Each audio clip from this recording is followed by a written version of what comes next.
Yo! Welcome to Babylon Has Fallen. We're back with another banger episode with me, Nate, and Trey. We're going to discuss this book by Father Sergius Bulgakov, The Sophiology of Death. I think that's backwards for y'all. Can't help with that. But yeah, The death of Sergius Bulgakov, Sophiology. The Death of Sophiology. No. Um, Basically, there is a considerable lack of Bulgakovian discussion in like the ortho bro sphere, and we're here to resolve that. We're here to inject some Bulgakovian wisdom into your Zoomer bloodstream here. Okay, Yeah. we're gonna discuss. He's a heretic. Yeah, Goodbye. We're goodbye. done. Stream The over. end. Stream over. No, no. Father Sergius Bulgakov, Sergei Bulgakov, in Russian, he was a very interesting character. He was one of these Russian emigre philosophers and theologians, like Lusky and also Florovsky and S.L. Frank and a bunch of these guys, Berdyaev, who he was friends with. They're really a remarkable set of people, but he, I think, is especially remarkable. He's an especially creative thinker. He really is.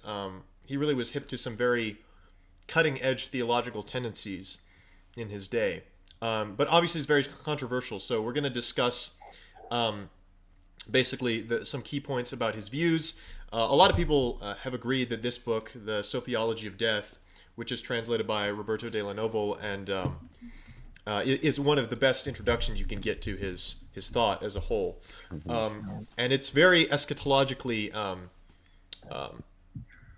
Awesome. tinged, you could say, because hence the title of this stream. Because the subtitle of this book is Essays on Eschatology, Personal, Political, Universal. It has a very eschatological tinge to it, that his thought does, which makes sense given the historical context in which he emerged and had his development in terms of his thought. So yeah, basically, we're going to talk about this book, Sergei Bulgakov, generally speaking, and just kind of go over some of the stuff and discuss why it's controversial, perhaps why it should be, perhaps why it shouldn't be. But definitely you're not going to get the he's a heretic in like a straightforward fashion. Like to quote Father Thomas Hopko, who was no fan of Bulgakov's theological system. Whatever Father Sergius Bulgakov was, he wasn't a heretic. So you're not going to get like a really simplistic bad guy narrative from us on that. Obviously not, otherwise we wouldn't be talking about him at any great length. That's not how we do things. Yeah, we don't like talking about heretics very much. Yeah, we don't talk about people for 2 hours to like drag on them. That would be quite pointless. Anyway, and Trey has talked about why Bulgakov is pretty cool in the past too. With his Yeah. linguistic, grammatical understanding of reality and how that pertains to the Trinity. So Yeah. it's a lot of really cool stuff. All right. So yeah, with that, what did you guys? We'll just kind of start preliminarily. What did you guys think of this book? And then I'll get into kind of some quotes I've prepared and on the concept of Sophia. Not that it's a concept. We'll get into that. But and then also like specific thoughts on the specific essays. There's about 10 or so essays in here, some of them longer than others. But yeah, what do you guys think of this book? Oh, by the way, we're I sponsored liked by it. Lower Coffee. Yes, we are. I like the book. I mean, my favorite stuff in it was his more eschatological stuff, but not the strictly like universalist ideas that he presented. We're not going to talk too much about that in this video just because it's kind of a touchy topic. We don't want to dabble our get too much into. We don't want to dabble too much in the universalism aspect of it. But I do think that his eschatological stuff that isn't like very explicitly universalist was really cool. Like particularly the first essay, and I can't remember, is Soul of Socialism the second or the third? I can't remember, but the It's the first third. essay, which was the foundational antinomy of the Christian philosophy of history, that one was really good. On the Kingdom of God was obviously really good. The Soul of Socialism, kind of the first three essays, in my opinion, were my favorites, just because those were the most balanced, I'd say.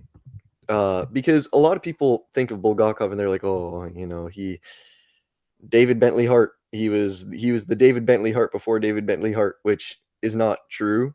He wasn't. I'm sure David Bentley Hart would dispute that, but he wasn't. He was a much more balanced theologian. Like it wasn't like, oh, you'll see me in heaven whether you like it or not. He Yeah, wasn't yeah. like that. Yeah, yeah. He had a Like very balanced. aggressively. I love that with Heart. It's like Yeah, with aggression, we'll be together forever yeah. in fullness of perichoresis. You idiot. Yeah, moron. Yeah. But Hart wouldn't say moron. What would Hart say? Ignoramus. He called Peter Ignoramus. Lightheart an Ignoramus. idiot. Yeah, I know, which is just like So stupid. it's like light heart versus heavy heart. It's like I'll take the light heart. Yeah. Yeah, it Anyway, was Pharaoh's heart that was made heavy in Exodus, dude. this is true. Yeah, the middle point between light heart and heavy heart is all heart. And this is why we're here. The synthesis. The objective. Bulgakovian Yeah. biblicism. The dialectical. Yeah. But as Bulgakov talks about in Tragedy Philosophy, the triunity is not a dialectical sort of union. It's an ontological one. I don't know if we're going to talk about that here, but Different book. yeah, different book. Anyways, continue, Yeah. Nate. Sorry. The balanced eschatology that he provides is really cool. There is actually one quote that, in my opinion, kind of summarizes his thoughts, at least to some degree. I'll just say it. It's a short little thing from The Soul of Socialism, which he doesn't like. To him, the soul of socialism is the soul of Satan. Like he's not a fan of socialism. He hates it very much, and the reason he hates it is because it has an unbalanced eschatology. This is something that Staniloae talks about a lot, like particularly in his first dogmatic theology book. He talks a lot about how tradition needs to be balanced. And I mean, I just wrote an article about this called Christian Archaeofuturism. So for those of you that haven't read it, read that, because that's kind of something we're all about on this channel. And something that I quote in there is from Sophiology of Death, from The Soul of Socialism, where he says, fidelity to tradition is not equivalent to immobility, and it is not bound to what is obsolete and antiquated. Unfortunately, on account of human weakness, much unecclesial contraband is smuggled in under the banner of the church, and in its centuries-long journey, many things have stuck to the bottom of the church's ship that are foreign and at times essentially inimical to it. The very thing that provokes the schadenfreude of the atheists, who have skillfully demonstrated this in their exhibitions and museums. The fire of revolution, however painful, proves here to be purifying even for the church community. I really like that, because there's a sense in which you can read his reading of tradition along the lines of like apophaticism and apophatic and cataphatic theology, where there always has to remain this awareness of the past, or this remembrance of the tradition which has led you to where you are today. But there also has to be an awareness and preparation for the future. And the way that you unite the two together is exactly how Christ tells us to live our lives, by bearing our cross every day. We give ourselves every day to the church, to its community, and naturally we will take the mustard seed of faith which has come before us, and it will grow towards the future into a beautiful tree under which all the birds of God's creation can make their nests. So I think that the eschatology that he provides is a little more nuanced than just, oh, everybody will be saved.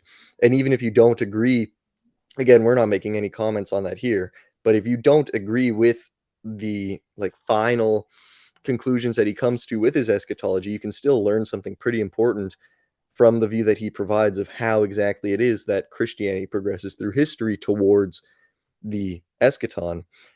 And it's in many ways it's the exact same view that Staniloae has, other than obviously the ending of it all isn't the same. But they provide a very similar view of how history progresses, which is remembrance of the past, expectation for the future, and dying to yourself in the present in order that the future and the past may be united. And that's exactly what Christ does on the cross. Creative fidelity. Yeah. Exactly. Yeah.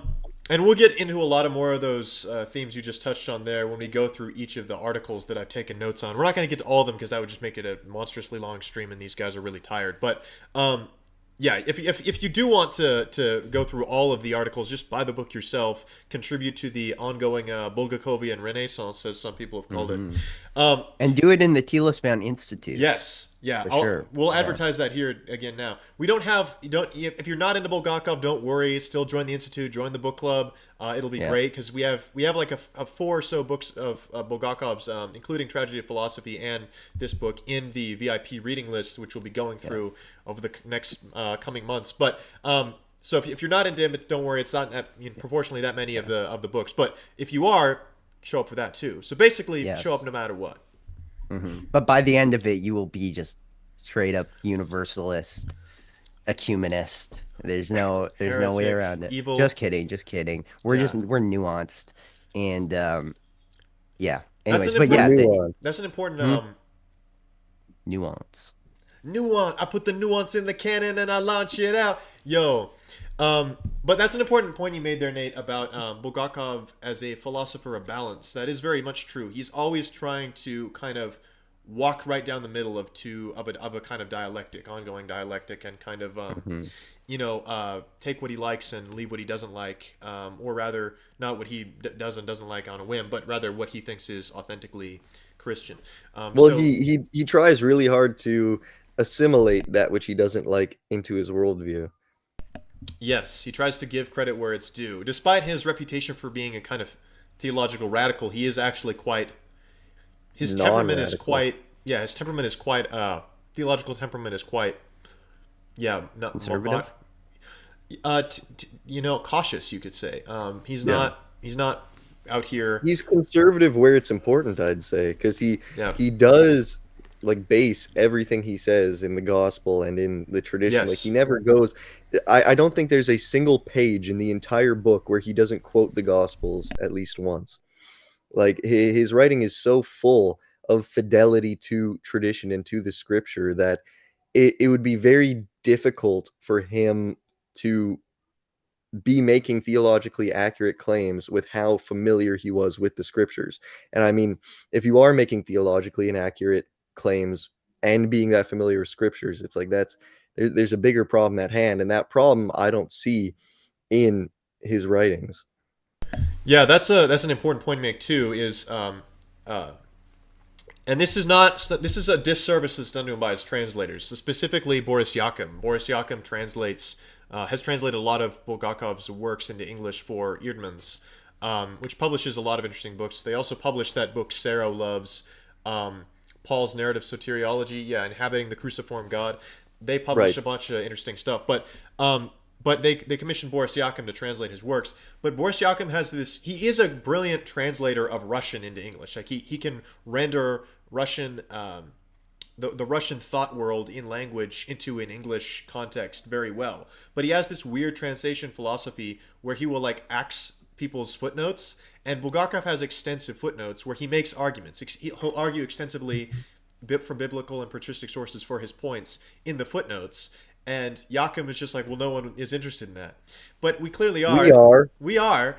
And so is pretty much everyone else. And it perpetuates this idea that he was someone who's playing fast and loose with tradition, which he was not. He was very much committed to creative fidelity, as Nate just described earlier.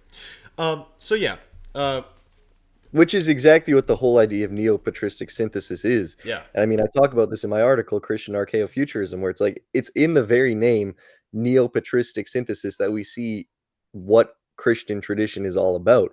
It's about taking what has come before you and synthesizing it in a way that produces something new and fruitful. It's an analogy for any sort of synthesis that exists at all. Like think about marital union. You're taking two things that already exist and you're bringing them together in a way that produces something new. You're not just like adding some arbitrary random new thing on top of what's come before you. You're taking what's come before you and bringing them together in a way that produces something new. And we see that in the ecumenical councils. Like we wouldn't have the theology of the seventh ecumenical council about like icons without the Trinitarian and Christological theology from particularly Nicaea and Chalcedon. Like it's in the bringing together of the theology that has come before you in a way that is faithful to both ideas that you're taking from that produces something fruitful. yeah, the union of heaven and earth, or of yeah. Yeah, absolutely. And that's an idea that's key to the whole Telesman project. Really, Bulgakov and Florensky too, but Bulgakov especially because I guess perhaps because he lived in the West and so he did so even more. But they really do prefigure like what Trey's and subsequently Telesman's whole project is. With they were engaging with German idealism, like this is what I said earlier when I said these guys like Bulgakov specifically were very like cutting edge in terms of their theological tendencies and thinking. Other people have pointed this out, like reading them, they just come off as very fresh today. Reading him and Florensky, because for one, they don't have the myopia of Western thought, where we have these different methods. We're obsessed with methods, so we can't put philosophy or natural what is discovered by the light of natural reason in dialogue with supposedly what is the realm of revelation. It's very sequestered, and that's the case with academia now. And Serro is often complains about that. But the Russians didn't have that problem either. But these particular Russians were also like immersed in the West, and they were engaging with German idealism, and it's just very it's refreshing, and it's prescient in a way that a lot of other stuff isn't. It has lasting kind of, or at least it has kind of it is undergoing a sort of resurgence now, even in the Anglophone world, because it just does seem like a really attractive body of literature. But anyway, so yeah, before we go into each of the individual chapters that we've taken notes on, Trey, I don't think you answered that question. What did you think of the book overall thoughts, and then we'll go into more specific stuff. Do you have anything to contribute? No, not really, but it was great. And I didn't read it all the way through, That's unfortunately. all good, But man. We're not going to be able to yeah, cover all of it anyway, because yeah. that would be a gargantuan stream. But if Oh man, Mhm. I was hoping Trey would recite the entire book to us by heart he has this had it Yeah, evening. memorized, yeah, yeah, it's not yeah. the Nicene Creed. He's just this is how much I've of an got that. ecumenist heretic he is. He Yeah, just has yeah, all of yeah. Bulgakov memorized. Just yeah, none of the articles of faith. Yeah, just Bulgakov. Yeah, just Yeah, later Bulgakov and Hart. yeah. No, it was a good book. I mean, from what I read of it, yeah, it's interesting.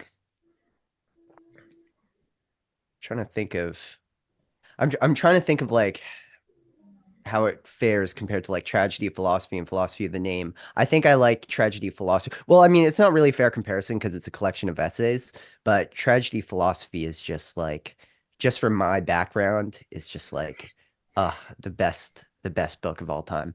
But anyways, yeah, I don't have much insightful things to say on like just in general. So we could start talking about, we should probably get into like what Sophia Yeah, is yeah, because that's probably why people are here. What is Sophia? What is right. Sophiology? Yeah, Who is Sophia?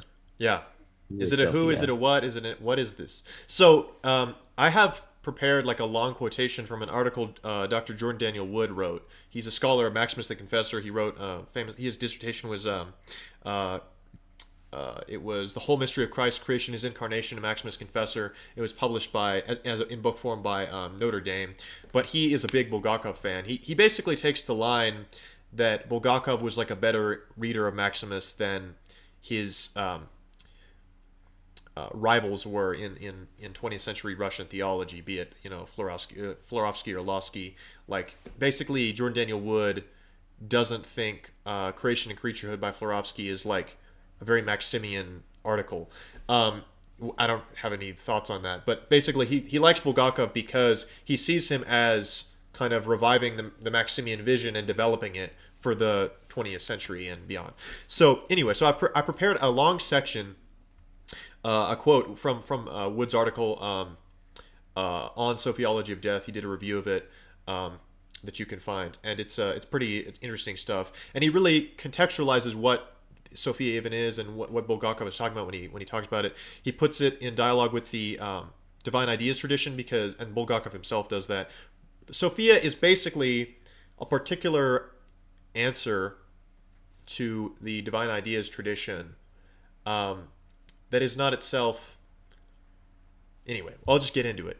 It's quite interesting.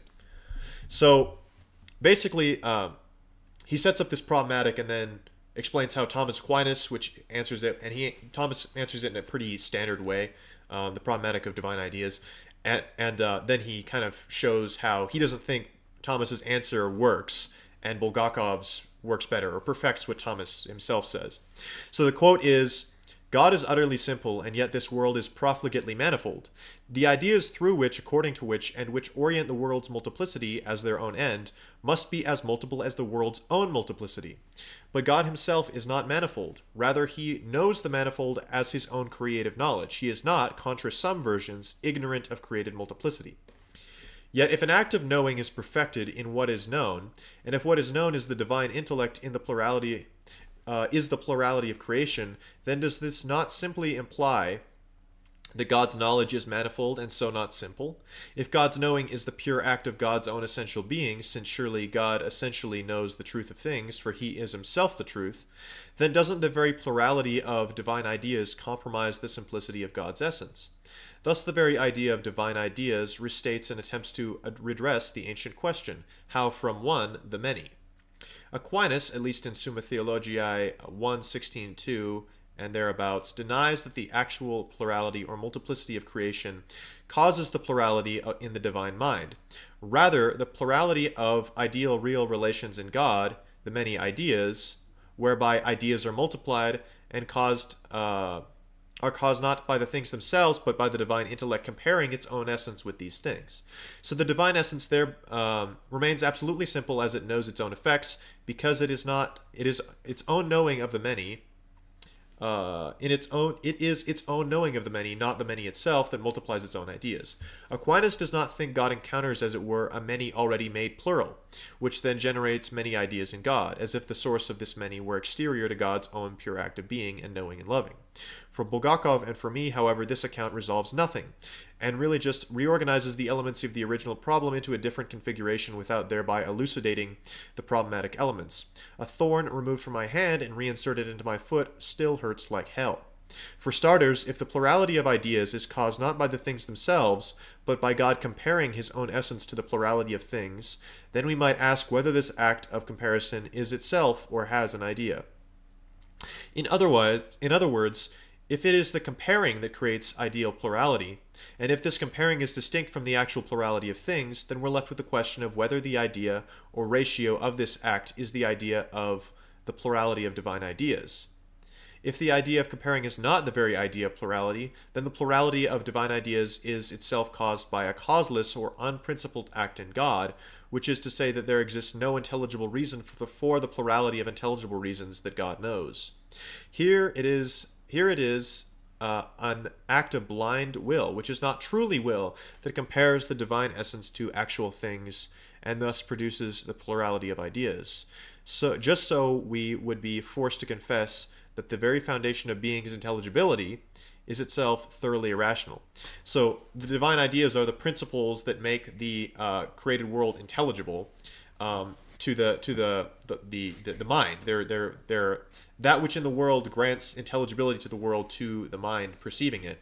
And so he's making the point that if this is itself grounded in an irrational thing, then our whole basis for understanding the creation as intelligible and oriented towards God, the source and fount of intelligibility, is itself unintelligible, which is just would be utterly bizarre. It's unintelligible. Yeah. So the quote continues, nor will it help to emphasize the distinction between ratio and forma, as some Thomists think. The distinction holds that a form is the very content of the divine intellect, though not the intelligible species by which God knows anything, while a reason is merely the explanatory principle or intelligibility of the thing known. And so a ratio is the divine essence as the added likeness to a thing rather than the divine essence itself. Hence, there are many rationes in God, but a single essence. It's obvious that this distinction is partly meant to tidy up the otherwise anthropomorphic notion that the plurality of ideas in God results from his act of comparing his essence to the plurality of things. There is but one act of comparison that appears to us as many comparisons, many principles or reasons for the many actual things in creation. Yet the actual manifold of things does not thereby multiply or divide or otherwise affect the simplicity of God's essence. But again, far from answering the question of the cause of plurality, such a distinction begs the question. It does so in at least two ways. First, it makes the actual plurality of things constitutive of the conception of a ratio. Since a ratio, ratio Yeah, ratio. Ratio. Ratio. Since a ratio refers always to that which it is is the reason or principle of. It is the reason or principle of. If the plurality of divine ideas in God is a plurality conceived solely according to the rationes of actual things, then any distinction which has a ratio as one of its terms merely supposes rather than explains the plurality of rationes in relation to the plurality of things. Affirming many rationes becomes a postulate rather than an intelligible cause of plurality. And then, two, second, this distinction plainly must assume the actual plurality of things, precisely because it is not only precisely because it is constitutive of one of the distinguished forms, ratio. That assumption begs the question not only because a plurality of things is constitutive of the very idea of many rationes, but also because it is exactly this plurality that first raised the question of its cause. This account assumes what it is supposed to elucidate, it therefore reinstate the original problem. So basically, he's now demonstrated that in his mind that basically Thomas's account of how the divine ideas do not compromise God's simplicity doesn't work. It simply reconfigures the elements of the problematic into different places and they still show up. So he's now going to try and show how Bulgakov's idea of Sophia addresses that problem that the divine ideas pose and answers it in a better way, in a more coherent way, and in a way that accounts for more things. So then if God's act of comparing his essence to the plurality of things causes the plurality of divine ideas, then this act proves at once without cause or principle and is ultimately unable to elucidate the plurality because it must assume the plurality in the very idea of God's act of comparison. To be fair, Thomas might well have accepted all this as the inexorable limit of reason, so that we must simply and simultaneously affirm that actual plurality has no other cause than God, and that the fact of this plurality does not retroactively determine the divine essence, even if retrospectively it seems to us to do just that. After all, as Bulgakov notices in Bride of the Lamb 21:22, is this account really so different from Thomas's concession that the world eternity remains a legitimate possibility for speculative reason, so that faith alone confesses the world's creation in time? Is this not a tacit concession that the very idea of creation, and indeed of a positive God-world relation, is properly unintelligible, two tiers and so forth? So he's referring here to the idea of two-tier Thomism, the idea of a kind of hard and fast split between the realm of supernature and the realm of nature. They almost, you could say, they almost function according to different logics, internal logics. They have their own kind of spheres, and they're not like part of one continuum of intelligibility. This is something Bulgakov and Wood is really not a fan of. Anyway, but what if God's... Bulgakov talks about that a lot, like in a lot of his work. Every work I've read by him so far, he addresses that and talks about how there's a profound lack in particular strains of Western theology where they're just the relationship between God and the world and the question of like transcendence and immanence just was never solved and cannot be solved within the confines of the ideas held by these certain strains of Western philosophy and Western theology as well. Yeah, 100%. There are some people like Sebastian Morello who challenge this understanding of, and I mean in the 20th century famously, Henri de Lubac and a lot of the dispute around the Second Vatican Council was how do we interpret Aquinas, and you know, Henri de Lubac said basically this supernature stuff that you posit as this hard and fast calcified distinction is really not in Thomas.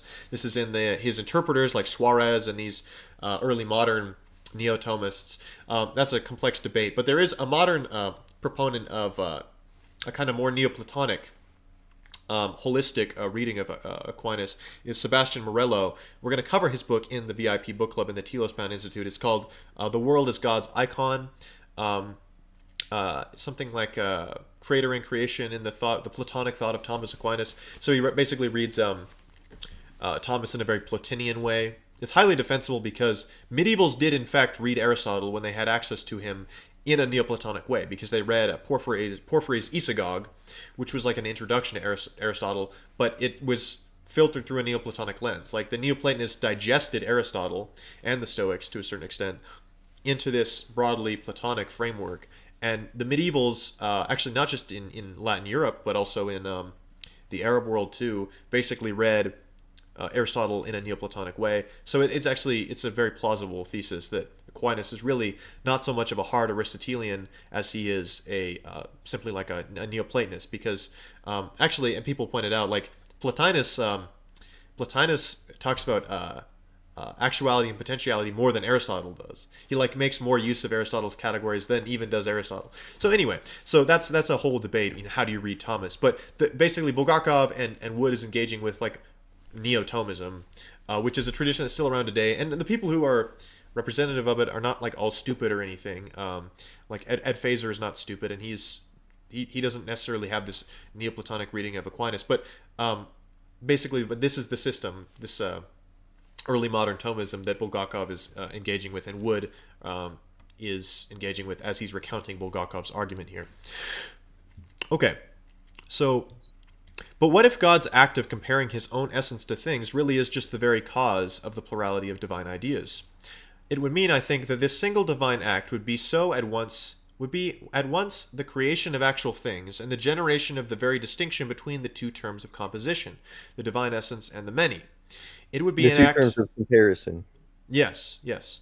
It would be an act that unites the most particular realities with their own universal principles or rationes into a single act of being. It would be a single act that both generates and identifies the two terms, divinity and creatureliness, so that what's reflected in the divine word is exactly what exists or is destined to be in world. An act that identifies the content of both modes, divine and creaturely, which thereby establishes an absolute reciprocity between God and the world, every bit as necessary and unbreakable as the divine essence. Now, Sarah would not like this. This would make, I'm sure Sarah's hair is standing up on the back of his neck, and he's not a fan. But yeah, this is what Bulgakov is positing. So this will get us to a definition of Sophia. Okay. It would, in other words, be an absolute and thus absolutely peculiar act of infinite wisdom. Wisdom, after all, is not finally an abstract essence or mode. Wisdom is an act. Or if it is an essence or mode, it is a personal essence or mode. An act achieved and vivified and executed by a person. Wisdom, actual wisdom, we ought to know from ancient philosophical and theological ethics, names precisely that act which applies the universal truth to a concrete particular situation, such that the former alone, the universal, is thus not the perfection of that concrete act. So this is something that D.C. Schindler talks about in Plato's Critique of Impure Reason. The transcendent always includes the immanent. The universal always includes the particular. That's part of what being the infinite, or the transcendent and the universal means, is to include the particular. So so actually there's quite a bit of And That's a point that Stanilowi makes as well. I'm Yeah. wondering how this relates to, like, when Saint Gregory of Nyssa, he has this passage where he talks about when things go beyond their nature, ecstasis, it's a cause for wonder, right? And I'm wondering how this would apply to Bulgakov, because I don't know if Bulgakov would want to go the route with Sophia of saying it's like a trend, like going beyond God's nature. It's almost like, and that's where I'm like very iffy on it. It's like whether or not he's including creation into the essence of God, or as like a following from God's nature by some sort of necessity, obviously not external to God himself, but nonetheless. And how this would relate to like this idea of an ecstasis beyond nature, which is how the fathers, but specifically St. Gregory of Nyssa in this passage, speaks of the creation and incarnation. Yeah, I think it's specifically talking about the incarnation. So I don't know if you guys have any thoughts on that, but that's... Gregory of Nyssa, as I recall, basically says it's actually God going outside God is the most full expression of God, though. So if you say, that complicates it, because if God as going outside of God, if God as non-God is the fullest manifestation of God, I think Bulgakov would want to easily assimilate that, because anyway, this is quite complex. But Wood gets into this later in his definition of what Sophia is. But this is why, like, basically, Bulgakov doesn't want to think of the divine essence as, like, he basically wants to lean into that, the Dionysian language of, hyperousios, like the like it's above essence, because it's not some like set of necessary and sufficient conditions. It's because of his understanding of Sophia, he's basically trying to illustrate or demonstrate an understanding of what the divine nature is that puts it beyond considerations of freedom and necessity. And that's what wisdom does for him. That's the work wisdom. Part of what the work wisdom is doing for him, because it is something that bridges universals and particulars. And that's not itself either one. It's this bridge between universal and particular that is neither category. So yeah. So I won't, like, there's like a lot we could read here, but I want to get to the part where he's gets closer to a definition of Sophia or wisdom. But yeah. Unfortunately, I'm gonna head out now because I'm just miserably ill right now. But I wanted to show up anyways. I put the suit on, I looked in the mirror, I coughed, snot was running down my face, but I showed up at least. But yeah, I'm gonna have to tap out. I have to drive to my grandma's now, and I need to have energy for that. My brain is like just fogged up. It's like I can't handle the Sophianic wisdom right now. It's just too much. But yeah, and you guys have more stuff on this anyways. So I'm entrusting everything to these two lads here. They're gonna finish off this episode. Actually, they did that last time too. So I trust you guys. This is so anti-Sophianic right now. Yeah, I know. It's anti-Sophia, reducing to the two. anti-communal. What would Father Sergey say? He'd forgive me. Anyways, okay, I'm gonna head out. You're going to heaven regardless. Yeah, true. This is true. But I have to go through intense purgation though. Yeah. Okay. You're going to heaven where you want to or not, you ignoramus. Yeah. Well, thank you, Mr. Hart. This is when we start saying a bunch of racially insensitive things. Yep. Who does? David Bentley Hart? Yeah. No, we. Now that you're leaving, Cole and I are going to take over, and I'm really going to embody the spirit, the totem of racist David Bentley Hart. I'm manifesting it. Yeah, dude, that'd be funny. You know that podcast Hart went on with, which one I'm talking about? Yeah. Imagine just like the opposite of that. Yeah. And Hart's just on there, like, yeah. Ignoramus. Anyways, we're not gonna destroy our brand. We're gonna keep it clean. We're just gonna clean. Yeah. But now people will say that we're like dabbling in Sophiology, and that's like vindicating everyone's warnings about us. That's why you have to keep it nuanced. Yeah, just we are keep it nuanced. nuanced, we're being so nuanced, yeah, dude. absolutely. We're being so nuanced. I told you, I put the nuance in the canon and I launch it out. Yeah, for real. Someone in the live chat just said, I just lost in CSGO. Kill myself. Yeah, we were just talking about that. Yeah, bro. Okay, anyways, I'm meandering, and I'm probably losing the attention of the audience, but I'm going to go now. So, peace out, guys. Have a good one. Get well, brother. Thank you. Get AIDS soon. Well soon. Okay. There we go. Okay. Now we have two, and then there were two. I mean, okay. So Sophia. Okay. Who is Sophia? What is Sophia? Okay.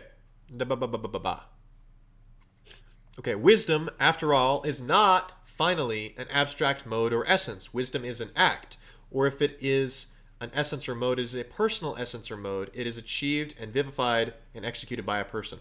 This is why a lot of people will connect, and Bulgakov himself did this, the idea of Sophia to the divine energies as these personal acts, or the personal act of the triune God. That's Bulgakov explicitly made that connection He was actually one of the first modern Europeans to comment on polemos in any kind of extensive way. Even in the first decade and a half of the 20th century, he was commenting on polemos. Him Yeah, and Staniloae. yeah. His philosophy of the name is like an extension of a lot of Palamite ideas. So that the name of God is God, and then the whole nomoslavi or whatever nomoslavi controversy. Anyway, so yeah, actual wisdom, we ought to know from ancient philosophical and theological ethics, names precisely that act which applies the universal truth to a concrete particular situation, such that the former alone, the universal, is thus not the perfection of that concrete act. This is partly why one must imitate the wise persons rather than simply define wisdom abstractly. There is no wisdom apart from a wise person. There are no wise actions apart from the determinacy of a particular context within which wisdom is perfected. The antinomy operative in the one-many problem, then, is one that cannot be resolved abstractly. It resolves in an act of absolute wisdom, God's living wisdom, which no more finds its perfection, its end, in a mere universal idea than truly wise actions performed in this world. So basically, God's wisdom is not perfected in mere universals, any more than basically actions in this world are receive their fulfillment in their perfection in merely application of universal principle. Like that's why we have economia, right, in the Orthodox Church. We have the canon, and then we have how does a canon apply wisely in this situation. They're not the same thing. Anyway, so And that's the whole idea of like the union of heaven and earth. Yep. Is that it's not earth isn't becoming heaven the same way heaven isn't becoming earth. They're becoming mutually interior to one another in a way where it unites in symbol. Right. Yeah. It's not simply a collapsing of the dialectic Of the many into the one. Yeah. And it's not a dispersal of the one into the many. Right. Yeah. Exactly. Yes. It's a fruitful union of the two in a way that preserves the two. It preserves the one and the many, but it allows them to connect in a way that is genuinely fruitful. Yeah. Yeah. Right. So that's exactly true, I think. Wisdom, like prudence and especially love, is actualized and perfected, is at all, in an utterly peculiar end, since its end bears simultaneously a universal ideal and a particular real character, without thereby being a mere sum of the two parts. This is why Bulgakov wisdom is associated with incarnation, and really just kind of any descent of God into the world, and it's more than that. But yeah, wisdom is more determinate than either its universal or particular determinations. The whole truth of true wisdom is therefore unmistakably personal, for only an actual person, a living, rational spirit, is subject and predicate, and the act of uniting the subject with the idea itself and what the idea is of. This absolute unity of opposites, from universal principle to particular relations, to the act which unites and thus mutually determines them into one, is why truly wise deeds and truly wise lives strike us as bearing unspeakable beauty. This is why Bulgakov connects the idea of wisdom to glory. It's the wisdom glory. It's Shekhinah, and it's also Chokhmah. Chokhmah, Shekhinah are one. Wisdom and glory are inherently connected in Scripture itself as well. I mean, we see it in the presentation of the relationship between masculine and feminine throughout Scripture, that wisdom and glory are connected. Wisdom is the crown of a man. A good wife, is also the crown of a man in Proverbs. And in Corinthians, Paul takes that symbolism and he says that woman is the glory of a man. So all of these things are connected to each other, just inherent to Scripture itself. Yeah, 100%. Yeah, that's a great point. And yeah, man, Bulgakovian biblicism is real. Okay, so yes, and You conversely, read the that Bible every a lot more like Seraphim Hamilton than a lot of people think. Yeah, yeah. And conversely, that every performance of art is an act of wisdom. You could not have abstracted the beauty of this or that display of wisdom. You had to witness it to see why it is truly wise, truly good, truly the right way. You had to see its glory and know its truth. Wisdom is the matter of glory, glory the form of wisdom. So yeah, I mean, Pajot has talked about this too. Like, it's not like the Stoics said, where beauty is just symmetry. Beauty is just mathematical symmetry. Like there's an element of that which is the heavenly side of the equation, but that also has to land. That has to be instantiated in a particular determinate. So there has to be some kind of Aufhebung, like some kind of sublation, some kind of synthesis of this universal principle, symmetry, the heavenly reality, with some kind of earthly idiosyncrasy. That's what truly makes something beautiful, i.e., glorious, i.e., wise. That's what wisdom is.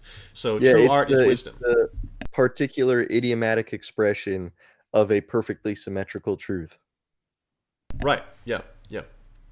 Um, okay. So, because Sophia is not just a principle but a single act that identifies the content of the ideal and the real, creation cannot be imagined as some secondary or accidental act in addition to God's pure act of being. Okay, this is where it gets controversial 100%.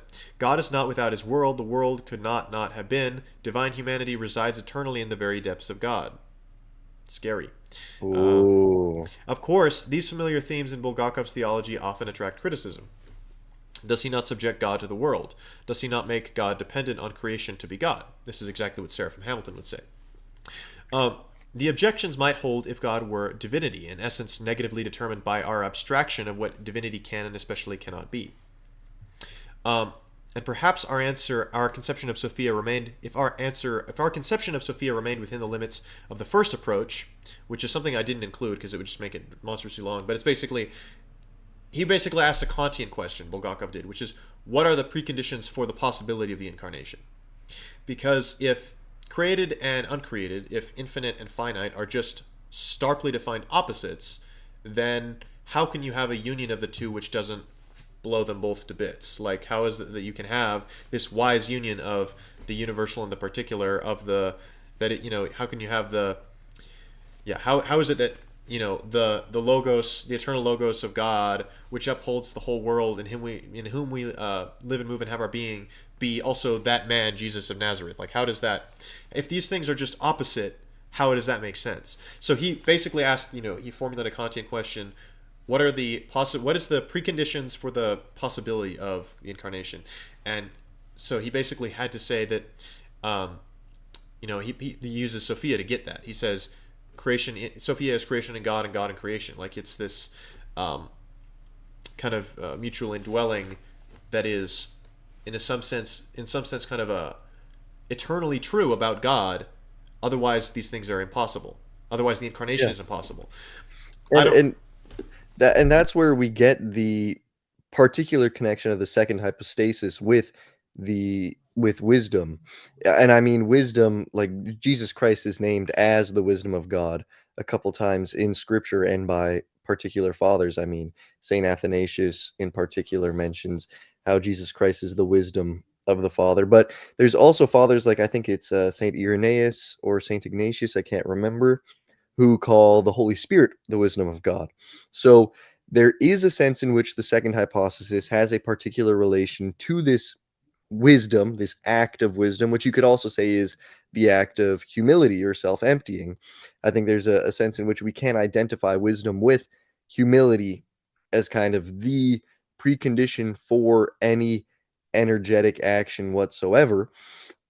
And we get that from Proverbs, where every description of wisdom in Proverbs, whether it's the moral or ontological supposition of wisdom, because there is a kind of a twofold view of wisdom in Proverbs, where on one hand it's giving a moral imposition, but on the other hand we see wisdom as an ontological thing in Proverbs, where it says like wisdom cries out in the streets, or wisdom has founded her house, stuff like that.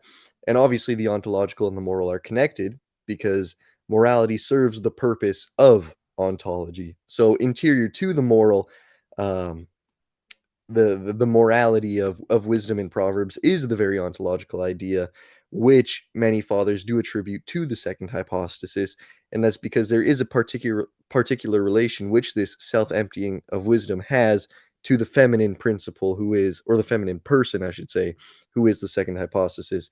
And it's in its association with femininity that we can also apply wisdom to the hypostasis of the Holy Spirit, because the Son and the Holy Spirit, Orthodox theology, are obviously the feminine principles, or I should stop saying principles, the feminine persons in the Holy Trinity in relation to the masculine Father. And that's also where the association of glory comes in, because like Paul says, the woman is the glory of the man, and man is the glory of Christ. Christ is the glory of the Father. He says that in another one of his epistles. It's not First Corinthians.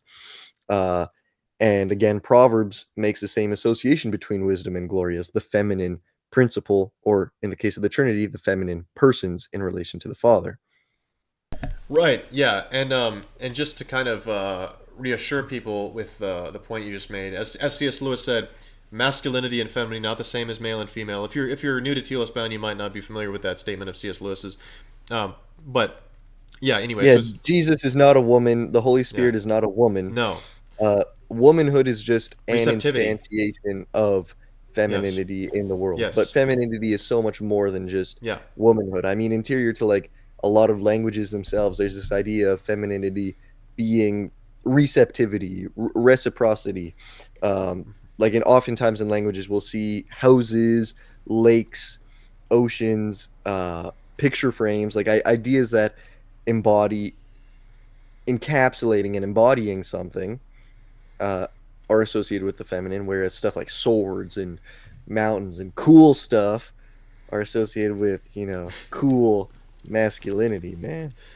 Yeah. So yeah, basically, this is all old hat for us. Like we know that masculinity and femininity are not the same as male and female.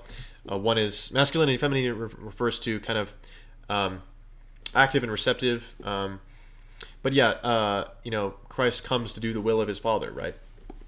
And he is and actually Bulgakov kind of objects to this, but I kind of don't see why he needs to. I mean, he basically refers to the fact that in the Greek, or in some versions of Proverbs 8, it's God created me in the beginning of his ways, and it's not begotten. Anyway, this is a whole dispute. This is a locus classicus of the Arian debate.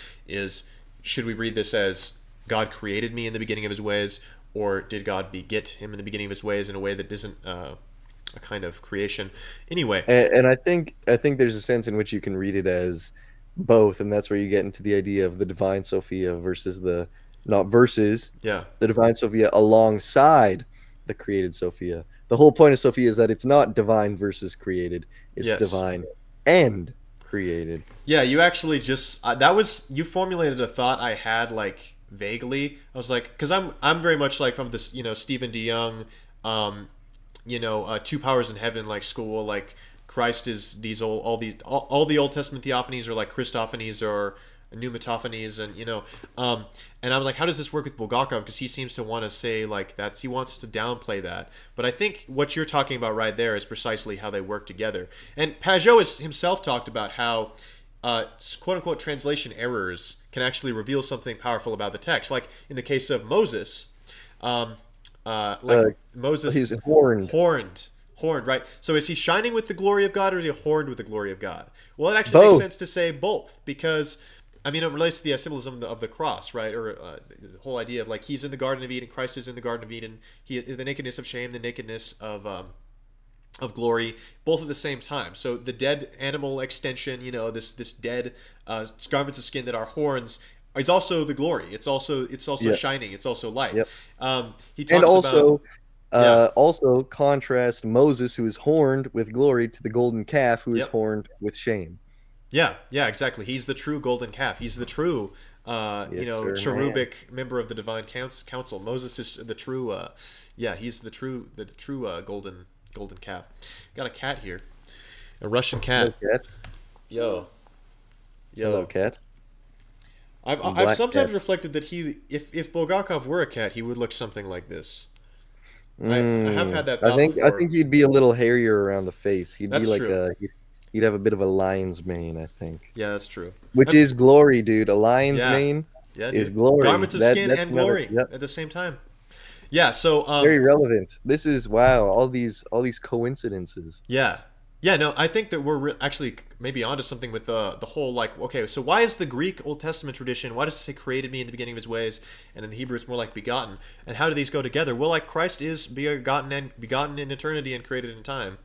Um, he's not. Exactly. And even though he wasn't hypostatically um created in Yeah, time in the Old Testament. He was energetically in time, and it's through the divine energies that creation can exist at all. So obviously, it's in the and that's why I think that particularly in Genesis 18, the Lord, the angel of the Lord, is presented alongside two angels who appear with him, because it's through the created glory of God that God reveals himself in creation. And I mean, we see that in the second day of creation itself. The second day of creation is presented to us through the symbols presented in Ezekiel 1 and later in Revelation of the images that were presented of heaven, that the angels themselves, who are the created glory cloud of God, um, go down into the waters, and they exalt the waters up to God into the waters below into the waters above. And that's why in Ezekiel, we see that the cherubim are holding above their heads the waters above. They're holding the sapphire floor of the throne room of God above their head, because on the second day of creation, it's through God making himself manifest in his created glory cloud. It's through the uncreated infusing the created glory of creation, the heavenly principles who are the angels. It's through the infusing of the heavenly principles, which are created, by the divine principles, which are uncreated, that the created principles are able to descend into the material cosmos and exalt it in a way that unites it not just with the heavenly, but also with the uncreated. And it's in the union between created principle and created body that the uncreated then makes itself known. So that's why we see oftentimes in theophanies that an angel, a created angel who's explicitly noted as a created angel, or multiple created angels, will then make known the angel of the Lord, because it's through the created glory cloud that the uncreated glory of God makes itself manifest. right. Yeah, the law was given by angels. Is that referring to the created angels or the angel of the Lord, who is, for Paul, pretty persuasively Christ? Who is it that gave the law? Is it Christ or is it the angel? And why is it angel? Both. So it both. Yeah, both and is the thing It's here. the angel of the Lord through his messengers. Because Yeah. the angel of the Lord, like that's a very intentionally given title, because angel means messenger, and the Son of God, the Son is the one who makes the Father known to us, and he does that through his Spirit, and the Spirit is the one that energizes the heavenly glory cloud of God, who are the angels. So it's through the mediation or the intercession of the Son before the Father and the extension of that through the Spirit that the angels, who are the angels of the angel of the Lord, then make known the glory of God to us. And the role of the Holy Spirit here is so important. I have two articles coming out Monday and Wednesday next week that make this point very explicit, how it's in the third hypostasis. Like, the third hypostasis is absolutely has to be there. You can't have a dyadic God. There has to be a third. And I think this is honestly one of the best arguments you can give for Christianity, is the necessity of this pre-eternal threeness, and particularly threeness. It doesn't need to be fourness, and because it doesn't need to be fourness, why would God be four rather than three? But it can't be two and it can't be one. So three is what's necessary for God to be, in one sense or another. We know it to be hypostatically, in order for anything to exist at all. And the role that the hypostasis of the Holy Spirit plays, particularly in relation to creation, is that it's in his hypostasis that the dyad of Father and Son is opened up towards self-extension. And that's why the glory cloud, who are the angels, are so associated with the Holy Spirit, because it's in the Holy Spirit's energizing of them that they are able to be entered into this relationship with the Trinity. And it's in the Holy Spirit that the Trinity is able to be opened up towards the self extension into creative acts. And I think that the way that Sophia plays into this, and this is why like both the Holy Spirit and the Son are given the title of the wisdom of God by various fathers, and that's just because it's in the feminine persons, because wisdom is the feminine principle. It's the principle of humility. And It's there is a sense receptivity to both what is above and what is below exactly. that allows the Yeah. two to become one. Yeah. And there is a sense in which in dialogue, or in the sense, or I guess trialogue, there is really no such thing as dialogue. That's just easier to say than trialogue, because what is trialogue? Like nobody ever says that. But in reality, all dialogue is actually trialogue. Um, but in dialogue, there's a sense in which there's a flip that happens with the masculine and the feminine, because think about, what does it mean for the feminine to receive and then reciprocate? Is it not in this reciprocation that the feminine then becomes the initiator of that particular act of dialogue? Like there is a sense in which masculinity and femininity, while preserving their uniquenesses, become one with another. The feminine, in its reciprocation, takes the role of the masculine, because the masculine gives itself in its entirety to the feminine, which means that the feminine then takes that and is able to reciprocate it, because that giving of itself is a fundamentally masculine principle. And then the masculine then receives the reciprocation of the feminine, which is fundamentally a feminine thing to Yeah. do, reception. So there is a sense in which there is this mutual interiority, and that's one of the meanings behind Paul saying that there is neither male nor female in God. On one hand, there is no male nor female because maleness and femaleness are anthropological categories and are not applicable directly to masculinity and femininity. But there's Yeah. also a sense there is no masculinity and femininity in God because they are mutually interior to one another. Yeah, But not they're because they're only mutually, annihilated. Yeah. yeah, they're Right. only mutually interior to one another because they fully exist in their absolute perfection. You can see some of this crossover thing going on with symbolism and titles associated with the Mother of God, and you can see it in the Old Testament too with like Christ, right? You know, so he is the Lady Wisdom or whatever. But like the Mother of God in the symbolism, she encapsulates in her various cultural expressions. Will have a kind of more mother bear kind of ferocious. Kind of aspect to her. So me and Sarah from Hamilton were just talking about this, how she Yeah, she's the protector of cities. right, she's like this shield, almost this shield maiden. Like this, there's this woman, Brown. What's her name? She's at University of Chicago, but she studies like basically Mariology, like medieval Mariology and prayer and whatever. I want to say it's Michelle, but Michelle Brown. Michelle Brown sounds like the name of someone that would study Mary. yeah, I don't know. Her last name is Brown though, but she's made the point that like in the Spanish tradition, one of the titles of Mary is La Conquistadora, like the conqueress. Oh, Um, oh, so anyway, that kicks ass. And Sarah's pointed out that like apparitions or literally. whatever, like Mary constantly is like referencing like battles or whatever. Like you think, how does this make sense? But it's I don't know. Well, There's she's there's the something like that. heavenly queen, dude. Yeah, And king and queens, they have armies. they have armies, dude. Um, Yeah, dude. so but yeah, so all of what we said was related to the kinds of things we're talking about. It was not tangential. If people can see the through line there, they'll know that what I just said is accurate. Okay. Um, so how about this? You there? You there, Nate? Okay. Yep. So to continue for a little bit longer, because Sophia is not just a principle, but a single act that identifies the content of the ideal and the real. Creation cannot be imagined as some. Let's see. Yeah, basically,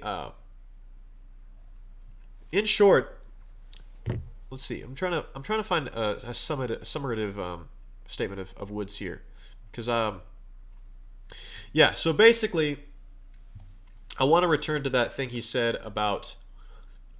Yeah. Okay. So, but what if God's act of comparing His own essence to things really is the very cause of the plurality of divine ideas. It would mean, I think, that the single divine act would be at once the creation of actual things and the generation of the very distinction between the two terms in comparison, the divine essence and the many. It would be an act that unites the most particular realities with their own universal principles, rationes, into a single act of being. Yes. Yes. It would, in other words, it would mean an absolute and thus absolutely peculiar act of infinite wisdom. Wisdom, after all, is not finally an abstract essence or mode. Wisdom is an act, or if it is an essence or mode, it is a personal essence or mode, an act achieved and vivified and executed by a person.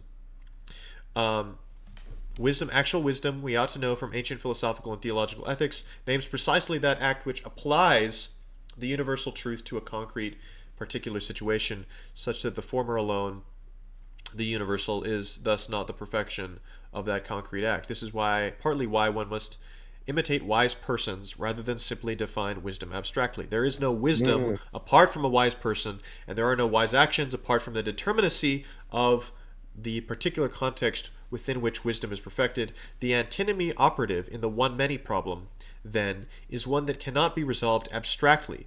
It resolves in an act of absolute wisdom, God's living wisdom, which no more finds its perfection, its end, in a mere universal idea than truly wise actions performed in this world. Okay, so basically, this was a very long-winded way, but I think an essential way of expressing it to describe what Bulgakov is getting at with Sophia. Sophia as wisdom, right? It's this absolutely particular and this personal act of uniting the universal and the ideal and the real. I'm not Norm's son. I believe that Palamas's concept of God's power is the answer. Well, I think they're related, and I think Bulgakov himself said they're related. I think they're related insofar as they're energetic. Yeah, I think one of our friends has said that Sophia for Bulgakov is like the divine energies. It's the totality, not totality. It's the one energy of Palamas. Yeah. It's the one energy which contains the infinite plenitude of all the other energies. Yes. And something that you were kind of getting at earlier is like there's no wisdom without wise persons, the same way there is no Sophianic idea, there is no Sophianic world of divine ideas without the divine logos. Like there are no logi without the logos. Yes. Thank you for mentioning Maximus too, because so Maximus's logi are definitely the Sophianic ideas. They're closely related to to Sophia for Bulgakov. I'd say that they are the same thing though. Like I don't see how they are any different whatsoever. The difference is Bulgakov is also trying to explain why it is that the divine essence entails the three persons and the three persons entail the divine essence, and they're not extrinsically related. Like he's basically trying to answer the question, how is it that universal in particular in the world is united, and what is the relationship of how the persons and the divine nature relate to that? Like how, because these seem to be it's similar. Energetic. I know Seraphim Hamilton says that there is no way of describing how exactly the uncreated logi interact with the created logi, because language itself is the very is that very expression. Like language is the created logi explaining the uncreated logi, and there's no way to get behind that linguistic bonding of the two, if that makes sense. So I think there is a valid sense in which we can say like we can't really get behind that uncreated bonding with the created, and I think Bulgakov even falls into this very problem himself, just because he is using language, and we can't do anything other than use language, because there is no like getting behind our own personal experience as created beings. It's just through the transfusing of uncreated grace into our spirits that we're able to experience that, but it's not experienced in a way that takes away our experience as creation. It's just it exalts our experience as creation to that which it is supposed to be united to, which is the uncreated. I'm trying to find. So, okay. So I think Wood says something that would pertain to what you just said in this. Okay, so one of the things you said was, so Bulgakov falls on the problem of trying to get behind language or behind The created expressing the uncreated. yes. But so I think we need to, part of what he's trying to do is elucidate how it is that the created could reveal the uncreated to begin with in a way that, and this is a problem like with generally with any kind of explanation via ontologically cascading mediators, right? Like how is it that a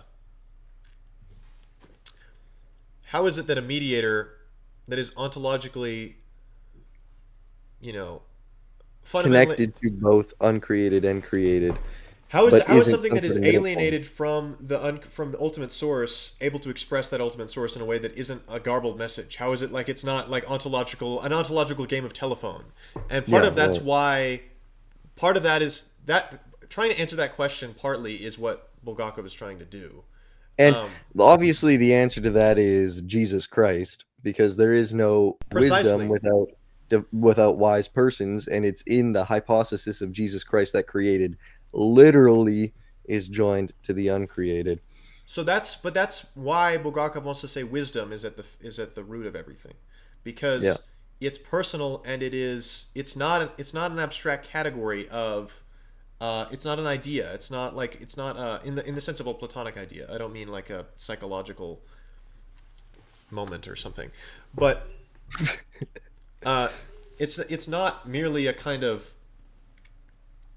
it's not an abstraction. it's not an It's a abstraction. concrete reality that's This lived and person, expressed personally. Jesus Christ says, "I am the truth." This, first century Galilean man says, "I am the truth." Basically, what Bulgakov is trying to do is say, if this is the case, How? and there's people who pointed out yeah, basically, what does that mean for a first century Galilean man to say, "I am the truth," and he's trying to, whatever we think of how successful he is, he's trying to basically work out an entire vision of the world from that this first century Galilean man is also the truth, full stop. People have talked about parallels between Karl Barth. So Karl Barth's like a revelationist, even to the point of being kind of anti-philosophical at points. Like he kind of is like, revelation is where it's at. This is where we learn about God and the world and God's world and God and God's world. And Bulgakov has some of that in him too. So he's not just some kind of airy-fairy philosophical speculator. He wants to be philosophically rigorous, but about how it is precisely that Jesus of Nazareth is the I am that I am behind every I that is and behind every is that is, right? So, The way, the truth, and the life, yeah, brother. yeah, exactly. So, anyway, so I think And I think the hopefully answer to this, that is in the fact that Jesus Christ is also the door. yeah, the He's the door. door that opens up the Father towards creation. And the sense in which that exactly happens, I don't know if that's something we can authentically describe precisely because language is a created thing. I think he would not. I don't know if Bulgakov would want to say language is created because, No, no, no, yeah, no, because the divine logos, yes, yeah. God's eternal word. Yeah. Yeah, yeah, but what I mean is language is created expressing the uncreated for us. Well, maybe you can't know it abstractly. Is what I think Bulgakov would agree. You say you can't know Yeah, you can't just talk about it. you can't it's it You got to yeah do it. yeah or if it's like yeah and it's had in the particular revelation of the part of the wise God. The wisdom of God in all things that is All about God. Jesus. Everything's Jesus. Yeah. Um, So hopefully this wasn't more like light than heat. We were trying to describe what Sophia is, but and it became very well, I like I said earlier, cascading. It became a very cascading, description of what Bulgakov is getting at with Sophia, but precisely because I don't want to do it because you could just say, oh, it's a world soul. It's the divine essence. It's the divine energies. It's some kind of goddess. Like, and all of these would be misrepresentations. It's the To one degree or another. revelatory act of God in his inner life, which opens up the possibility for him to be revelatory to creation. Yep, I think that's a good And summary. that's exactly what the Godhead is in its energies expressed hypostatically. So there is a sense in which we can identify wisdom with the energies because it is an energetic act of God, but there is also a sense that we can identify it with hypostasis because it is in the hypostatic expression of the energies that we get to know God at all. So I think like the best way to say it is just that it is exactly how Bulgakov says it multiple times. It's just that Sophia is the revelatory act of God, both in his inner life and towards creation. Yes, and as creation too, because creation is theophany. It's what does that mean? It means creation is a manifestation of God's inner life. It's a manifestation Exactly. of God. Yep. Yep. Yeah, and Marcus Plested, he was Tikhon Pino's. So Tikhon Pino is the Palamas scholar. Now his doctoral advisor, Marcus Plested, is a scholar of Orthodox reception of Aquinas and things like that. But he wrote a book for Oxford called "Wisdom in the Christian Tradition: The Patristic Origins of Modern Russian Sophiology," and he is critical on certain points, but he's not just dismissive of the Russian Sophiologists. And that speaks kind of volumes because he is the doctoral advisor for the Palamas scholar, and he knows Palamas pretty damn well himself. And he's also got all this knowledge on the Western tradition and Eastern reception of the Western tradition. And he writes this book saying, yeah, there's actually like a lot of stuff here that the Russian Sophiologists can authentically say they are working with, and it's not cope or anything, and it's not some kind of totally alien thing to the tradition or something totally new and upstart. And he says what you just said. He said he actually says in an interview on his book, he says God is wisdom in his essence, persons, and energies. That's what he said. Yeah, and I think that is because wisdom in Proverbs is synonymous with humility. It's synonymous with love. It's synonymous with self-emptying. Like wisdom is humility, and humility is the foundation of existence. You cannot exist without submitting to the other which allows you to exist, and that's what wisdom is. Like read Proverbs and you see interior to the moral impositions of Proverbs to listen to others, to listen to the counsel, to all of these different things, to hold your tongue and not speak in the council of the elders, all these things, they are humility. That's what Proverbs is all about. Is it's about being humble, and that's what wisdom is. Wisdom is the fear of the Lord. You can't get more humble than that. Like that is what wisdom is, and it's so and so it is in the humility of wisdom that we can accurately say that Sophia is the revelatory act of God, precisely because and that's how we can connect it to creation, because it's in the canonic wisdom or self-emptying love of God that creation can exist and does exist. And that's why it's the feminine person of the Logos who comes down and connects creation to himself, because creation exists for the Son and through the Son. Brilliant. Yeah. And the goal towards which all creation strives is union with the uncreated. Right. And and the uncreated is not merely like, and I think Jordan Daniel Wood has taken like a kind of low key snipe at David Bentley Hart, in his recent like upcoming book on consciousness, because he says so Hart is trying to say all desire, basically all consciousness and desire are oriented towards transcendental ends, and there's a sense in which like why would anyone disagree with that? But Wood makes the point it's not just the transcendental infinite end that is the orientation towards which all my desire and consciousness is oriented. It is that infinite end that is also determinate and particular and finite. And so basically, this is why Bulgakov says, and this gets into his universalism, which is controversial, and we're not going to talk about it, but his idea that before the judgment seat of Christ, there's no way to stand before Christ and to see him and to not love him.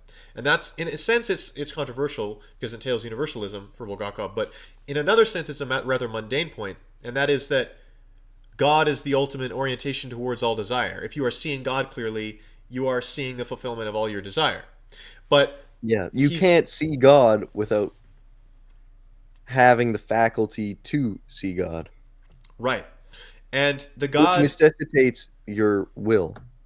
Yeah, and the God that is the transcendent horizon to which all consciousness and desire are oriented is Jesus of Nazareth, Jesus Christ. Like it's the infinite that is finite, the universal that is particular. It's the union of the two. Right. It's not. We're not looking. The goal isn't heaven. The goal of earth isn't heaven. Well, it is, but it's not. Okay, hold on. The new heavens and the new earth. We don't go to heaven. We go exactly. we resurrect in the new heavens and the new earth. But the goal of earth is heaven, the same way the goal of heaven, not the same way, but in a mutually interior way to the sense that the goal of heaven is earth. Chiasmus. And that's why I was saying in our last episode how there is a sense in which we can say that heaven isn't just actuality and earth isn't just potentiality. There's potentiality present in both. There's a sense in which angels exist in a state of potential in relation to humans, precisely because it is in the human union, it is in the union of heaven and earth in humanity that both heaven and earth find their meaning. Is this why Bulgakov says angels don't have their own world? So he'll talk about the divine world and the human world, but angels don't have their own world? Yeah, because they find their world in humankind. And I was thinking about this because I'm reading Jacob's Ladder, and I have so many ideas about like angels right now going through my head, and that's why I keep bringing them up. But there's a sense in which we can say that angels are not necessarily synonymous to, but analogous to and related to the created logi, because they are the created heavenly principles of creation. Like they are the created instantiations of the divine ideas, to use that word. And that's why the divine ideas, the logi, are necessarily personal, and that's because they are presented in creation through the created persons of the angels. But angels all have a unique nature. They are not consubstantial to one another. They all represent in their unique personal souls a particular aspect of God's energies. And that's why they are presented in a hierarchy, in a choir, a rank, but they're not consubstantial. Humanity, on the other hand, is consubstantial. Humankind does have consubstantiality, and that's why it is in the participation of angels in the human world that they find their true union, not just with the earth, but with one another. Yeah. Man, this is. I wish we'll have to have because if people remember our conversation with Eric Orwell, very brilliant guy, we got into the subject of angels pretty heavily and gods and the Henad and whatever. We should maybe have him back sometime when we've got our Jacob's Ladder on hand. That would be cool. Jacob's Ladder is incredible, dude. It's one of the best books I've ever read by far. Like it's absolutely incredible, and it just kind of solidified all the intuitions that I had about angels from reading, like particularly just Genesis 1. I was just gonna say, when it says God created heaven and the earth, the heavens and the earth, like that's the angels. That's and the matter. angels. That's the angels that matter. Like it's not. He didn't create them on the day when he created the heavenly bodies. That's to confuse the invisible heavens with the visible heaven. They are related. Exactly. The stars are governed by angels, but the first thing God created was, you could say, like prime matter and angels.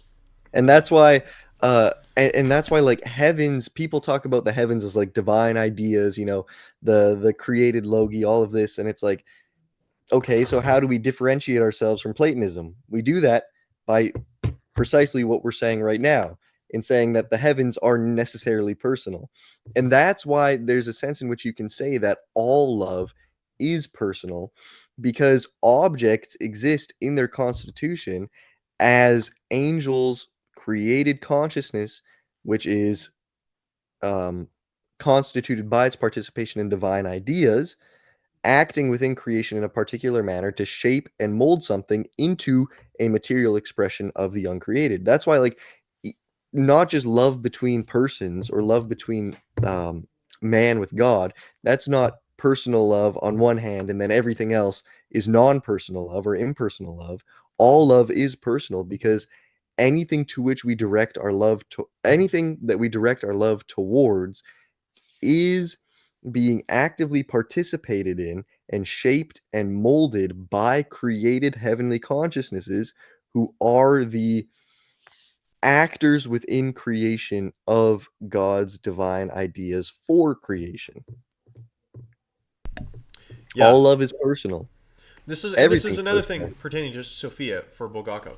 Sophia is a personifying power, you could say. It's this reality which culminates in persons, in personhood. Because Bulgakov is a personalist, and he's trying to essentially integrate. We talked to D.C. Schindler, right? And he said he has reservations about personalism, because it tends to be, it's, in a sense, 20th century personalism was a rearguard action. 19th, 20th century personalism was a rearguard action. The modernity has already desacralized the world and people in it. We've all just become these meat machines. And basically the personalist said, this totally evacuates the value of the human life. And so we're going to assert personhood as this category, as a kind of bulwark against the desanctifying, ultimately homicidal spirit of modernity. Let's be real. The 20th century is a century bathed in blood. It's homicidal and suicidal. Right, because they're the same thing. To kill one man is to kill the entire human race, right? And including yourself. But Yeah, all men contain within themselves the totality of the nature of Adam. which is, Bulgakov will get into when we talk about Sophiology of Death, the essay. But Panhumanism. panhumanism, yeah, the new Adam is the pan Adam. But so yeah, We didn't really talk about the book much. we haven't gotten to it yet. We're still trying to explain Sophia, and there's just so many like. I'm You gotta bounce. so incredibly tired, dude. Yeah, dude. We I know. we might have to talk about Sophiology of Death, like the book, another Yeah, episode, and yeah. we might want to change the title on this one. We can talk to Trey about this after, but we might want to change the title on this one just to like, what is Sophia? Because that's basically all we talked about. Or we could do Sophiology of Death Part 1, what is Sophia? And then next week we could do Sophiology of Death, We could. looking into the specific We text. could. That's thoroughly possible. I mean, I won't object to seeing Bulgakov's face on the thumbnail again, because that one photo Wu found that he used for the thumbnail, he looks like Bulgakov looks especially Odinic. Like I've commented often that Bulgakov looks like Odin or something, like these 19th century Yeah. Germanicist illustrations of Odin. The dude is like he's an Odinic wanderer, man. But yeah, Man, he looks cool. yeah, he's a cool looking He's dude. Man. Gandalf, bro. He's Gandalf, bro. Bulgakov is Gandalf, dude. Frick, dude. And it's worth adding, I don't know if people don't know, but even people who vehemently disagreed with Bulgakov, like Losky and to a certain extent Florovsky, they all basically said he was a good man. I mean, Florovsky was on the commission that was basically investigating him for heresy, and Florovsky said, I never felt like Bulgakov thought of me as his enemy. Even though he basically, like, I literally was his enemy, and he never treated me as if I was his enemy. And, Yeah. Yeah. And I mean, he went through some incredibly difficult things in his life. Yeah. So I think at the very least, anyone who makes these personal claims about Bulgakov, about like, oh, he's in hell, he's damned forever, like all these people, it's just like even if he was in heresy in one way or another, It's like, look at the fruits of his life. Jesus says, by their fruits you shall know them.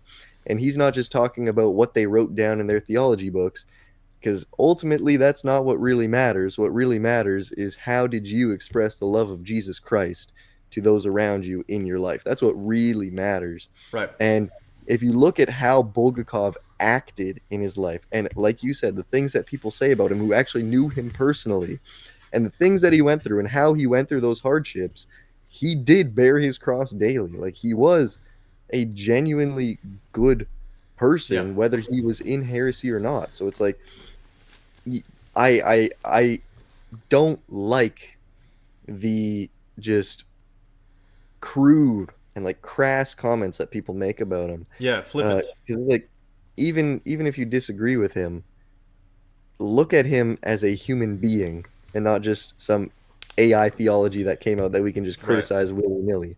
Yeah, yeah. I mean, there's an incredible amount of flippancy in just online discourse in general, and maybe, but certainly, yeah, around these kinds of Yeah. precarious And issues. I mean, I was actually reading an article. I was reading David Bentley Hart's like kind of infamous article about Origin Yeah, earlier today, and he says kind of similar things, but in the very same article that he's saying like, oh, Origin's a saint, he's also questioning the sainthood of Saint Justinian. yeah, And it's like, that's kind of ironic.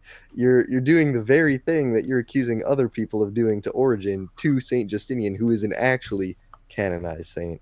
yep, So yeah, yeah. I mean, just I guess add that to the. I mean, we don't need to say anything about David Bentley Hart. Like, it's already that hasn't already been said. But enough people say enough things about him. We don't need to. and he says enough back. Plenty of stuff he says in return. I don't want to be one of the guys that Yeah. he's saying these mean replies to. Ignoramus.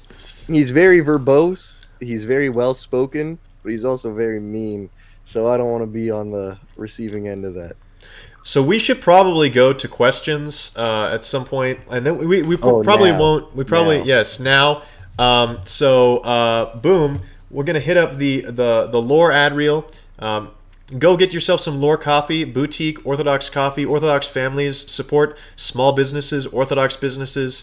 Get to it. It is the Orthodox specialty coffee company. Really, like And literally. it's fantastic. It's Best the one. coffee I've ever drank in my life, and I've drank some good coffee too. They put the coffee in Yeah. the can and they launch it out. All right, let's cue the ad.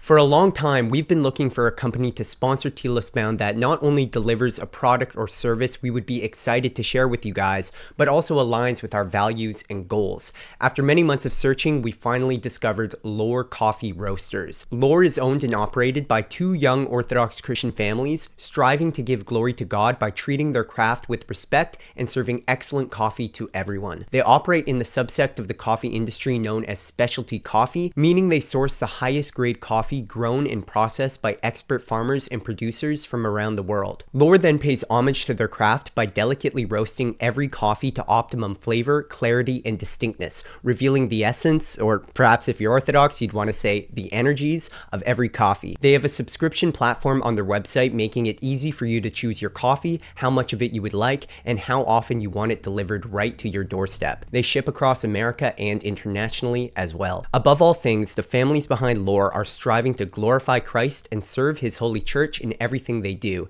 and we at Telos Bound can get behind that. So thank you so much to Lore for the great work that they do and for supporting Telos Bound. Please consider supporting them and us by using the link in the description to purchase your coffee. Yo, we're back. So make sure you go We're get still yourself back. some lore. We got a question here from Paisios about saints who condemn Bulgakov, whether or not he was condemned. There's a lot of questions surrounding this. Basically, in short, it's important to remember there were three Russian hierarchies in Western Europe at the time, in France at the time. You had the Russian Orthodox Church outside of Russia, you have Rokor, under Metropolitan Khrapovitsky or something like that, the Rokor condemned him and said he was heretical. Moscow didn't say he was heretical, and then his own. So you had Moscow, and then you had Rokor, and then you had a hierarchy which doesn't exist independently anymore, which is now returned to the Russian Orthodox Church, So it's now like it's a special autonomous in, administrative region in the Russian Orthodox Church under the Moscow Patriarchate in Western Europe. But at that time, it was under the EP. It was under the Ecumenical Patriarchate. And that was headed by Metropolitan Evlogi, Eulogius. And he acquitted Bulgakov of heresy, eulogized him, which is ironic. His name is literally eulogy, Eulogius. He eulogized Bulgakov at his funeral and said he was a profound teacher taught by the Holy Spirit. He compared him to St. Paul. So that was his own bishop. The Rokor definitely did not like Bulgakov. Moscow was somewhere in between. They did not say he was heretical. Moscow now probably dislikes him more than... You mean Moscow or Rokor? Rokor. Rokor still doesn't know. Because of St. John Maximovich. And he wrote Orthodox Veneration of the Mother of God in response to... the burning bush, the Orthodox veneration of the Mother of God. Right. We don't need to get into all that because I don't know. I don't want to be in the business of criticizing St. John Maximovich. I think that would be bad to do. I need his prayers very much, so I'm not gonna. Yeah. Hey, St. John, you were wrong, but pray for me, please. He'd probably still do it. He's that good of a guy. And apart from that, I mean, people attested to Bulgakov's personal devotion to God. I mean, there's even accounts like on his deathbed of, and you don't have to buy this, but he was emanating the uncreated light, and Russian atheists who were from the kind of Parisian Russian community he was part of, who were there on his deathbed, converted and stuff like this. So just cool basically stuff. You don't have to become a Bulgakovian and like you don't have to love the guy. Get his face printed on your shirts you wear to the gym and whatever. But is that what you do? It would look kind of hard though. The Bulgakov shirts, dude. Show us the Bulgakov shirts. We could maybe do that with Anagogia. We could put some of these theologians on them. We could maybe Anagogia apparel. We could probably put some like Bulgakovian bodybuilders, bro. Yeah, dude. Bulgakovian bodybuilders. Where you at, dude? Okay. Yeah, dude. Sophianic muscular development. Okay. Sophianic development of musculature. Anyway.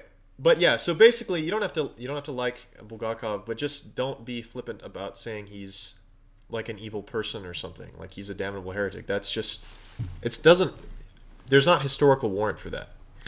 Okay, so yeah, we talked about or around the idea of Sophia for going on 2 hours and didn't address much in the book, except I guess we did talk about like vague, broad strokes thoughts over what we thought of the book at the beginning.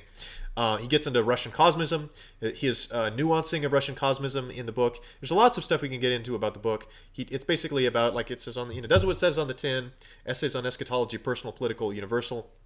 He talks about these various things. He talks about death. He talks about kind of the development of the historical process. He is in a lot of ways, he's an archaeofuturist. He doesn't view modernity. He views modernity as a kind of alienating, violent, and even Marxists Marxism is a response to the and he was in fact a Marxist before.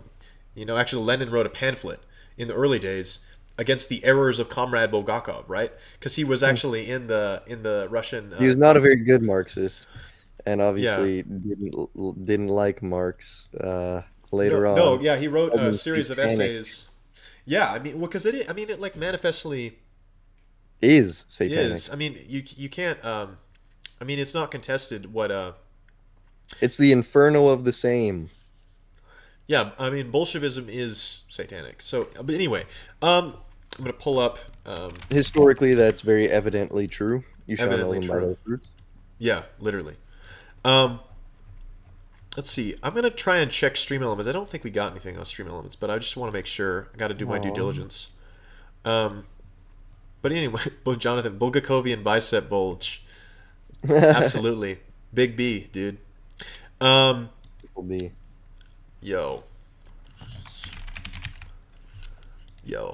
Let's see if it'll let me in here. There we go.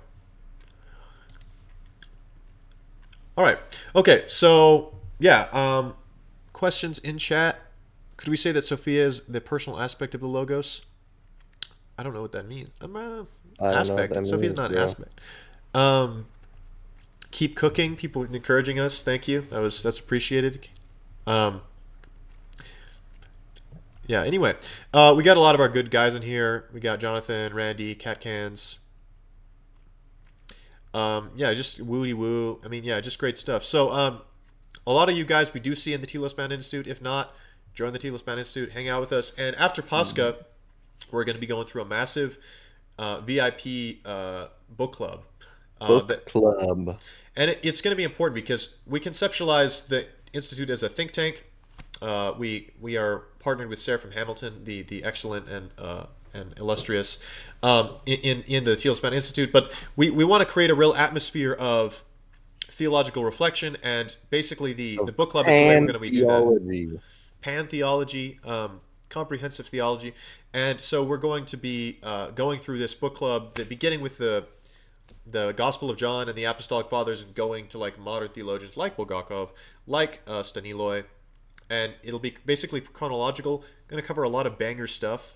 It's meant to both give you a broad strokes view of the history of theological development, but also accentuate certain things which are usually kind of left understated.